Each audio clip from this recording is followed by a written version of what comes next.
বন্ধুরা, পৃথিবীর দৃশ্যমান জগতের মতোই রয়েছে আরেকটা অদৃশ্য জগৎ, যেখানে বাস করে এমন কিছু সৃষ্টি যাদের আমরা চোখে দেখতে পাই না, কিন্তু তারা আমাদের চারপাশেই ঘুরে বেড়ায়।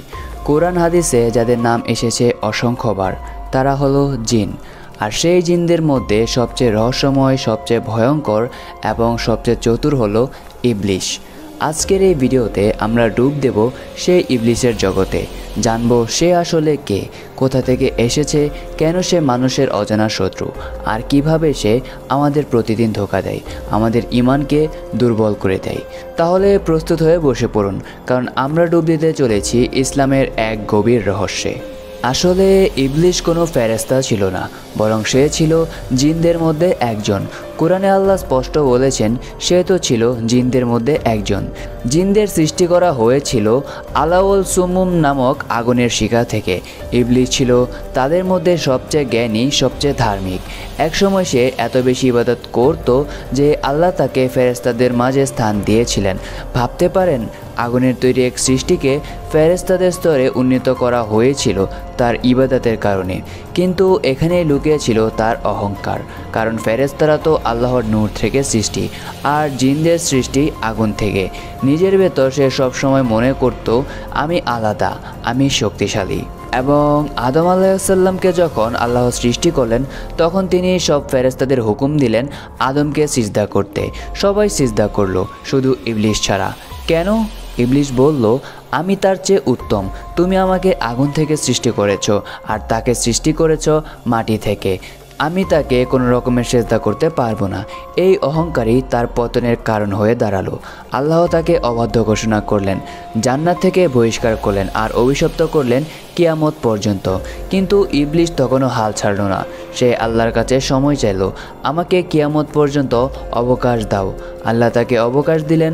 তখন ইবলিশ ঘোষণা করল, আমি সরল সোজা মানুষদেরকে ডান দিক থেকে, বাম দিক থেকে, সামনে থেকে, পেছন থেকে, সব জায়গা থেকে আক্রমণ করব।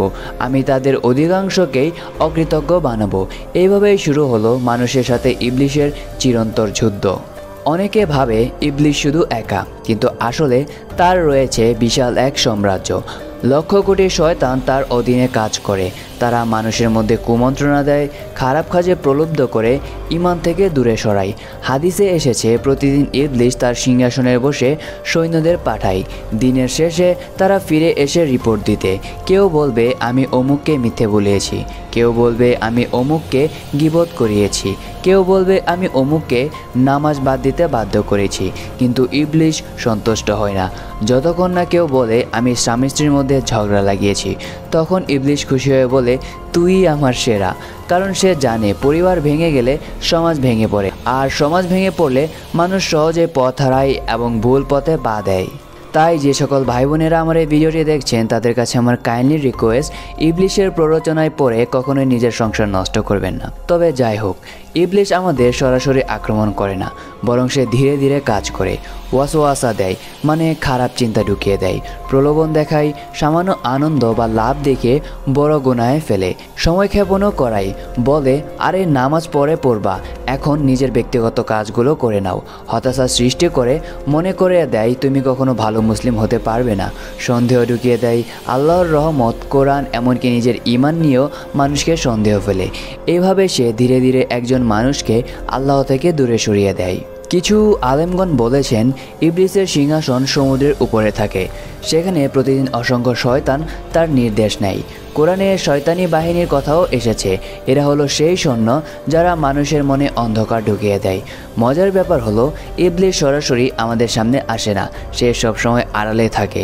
ঠিক যেমন দাবার খেলোয়াড় সরাসরি হাত নাড়িয়ে নাইট বা কুইন চালায়, ইবলিশও তাই করে।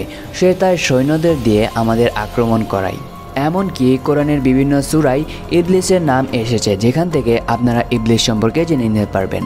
সূরা বাকারায় আদম আলাইহিসসালামকে সিজদার ঘটনা, সূরা আরাফে ইবলিসের ঘোষণা যে সে মানুষকে বিপদে নেবে, সূরা ইসরায় ইবলিসের শপথ যে সে মানুষকে বিপদে নেবে তবে আল্লাহর বান্দা রক্ষা পাবে, সূরা কাহাফে ইবলিস জিন ছিল, ফেরেশতা নয়। সব জায়গায় বরাবর আল্লাহ আমাদের সতর্ক করেছেন যেন আমরা ইবলিসের ফাঁদে না পড়ি। তবে বন্ধুরা, ইবলিস যতই শক্তিশালী হোক না কেন, আল্লাহর স্মরণ তার সবচেয়ে বড় দুর্বলতা।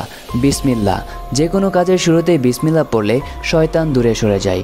কোরআন তিলাওয়াত, বিশেষ করে আয়াতুল কুরসি ও সূরা ফালাক, সূরা নাস। নামাজ, নিয়মিত নামাজ ইবলিসের সবচেয়ে বড় শত্রু। নিয়মিত নামাজ যে ব্যক্তিরা পালন করে তাদেরকে ইবলিস তেমন একটা আক্রমণ করতে পারে না।